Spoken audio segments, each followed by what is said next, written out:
native animals. Are we protecting them? Are we helping them? Are we not helping them? Let's go to a few callers now. We've got plenty around the place. I'll tell you what, I've got to go first up because we love this bloke. Sean the snake catcher from Sinclair. Hello, Sean. How are you, mate? Hey, Ross. Thanks for taking my call. No problems at all. Thanks for the call. Really appreciate it. So, Sean, I should say, is a professional snake catcher. Very good at it too. I'm wondering why they've let that woman on television, Sean. You're a much more active bloke than what she is. Have you seen her? She's out there in the roof catching all the stuff. You do all that sort of stuff. It's time for me to go. Hey, why didn't you get that job? They should have given that to you, Sean. I'm trying to actually get something going in Sydney, but we'll see how that goes. Oh, good on you.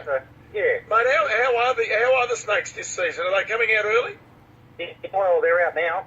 Spring and summer is normally the season, sort of September to March. That's the saving period. Now listen, it's good I've got you on the line, as a matter of fact. There was a piece in one of the papers the other day I spotted somewhere that said that they found a red-bellied black snake in the middle of George Street in the middle of Sydney. Did you spot that?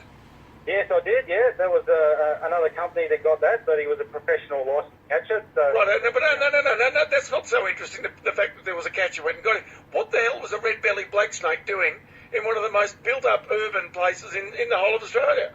Well, they are everywhere, and like we sort of discussed previously, that it can be a multitude of different things. Probably what happened with that fella is he probably came on a delivery truck from the western suburbs or somewhere else in a fruit box or whatever the case may be, hitched a ride, and when the truck stopped, my mate got out and ended up there, unfortunately. Wow, he couldn't have, I sort of had fanciful ideas he could have been brought in by a kookaburra and dropped there or something like that. That's possible too, Ross, absolutely.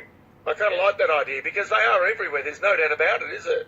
Oh, well, that's right. With the urban development that's going on as well, with the vibration in the ground, they're all sort of moving around, and the red bellies at the moment only produce their sperm in spring, so they're looking for girlfriends and things like that at the moment, so they're on the move. And the browns, they sort of mate all year, but it's getting warmer, so they run at a bit of a higher temperature, but those guys are out and about, sort of moving around and things like that, so yeah. So there you go. All right, let's go back to the subject at hand. What about this idea that private landowners could potentially rent native animals from the state governments and as a result help to protect them and build their species? What do you think about that for an idea?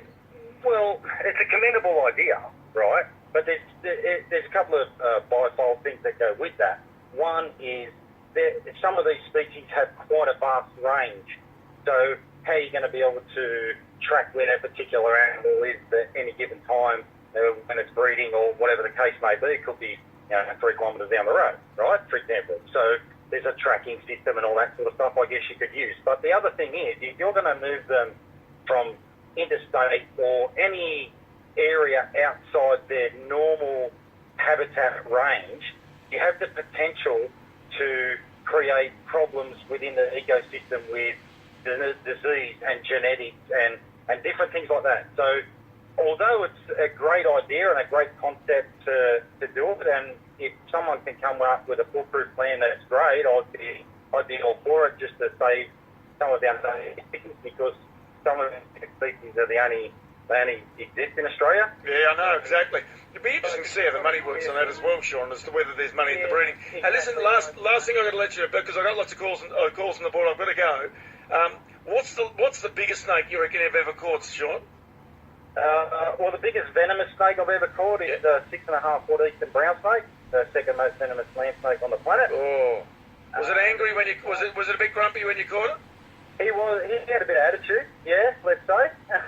But, I love Sean. Depending on how you handle him. But there you go. The biggest python I've got, 14.5 foot. Geez, that's a big fella, isn't it, eh?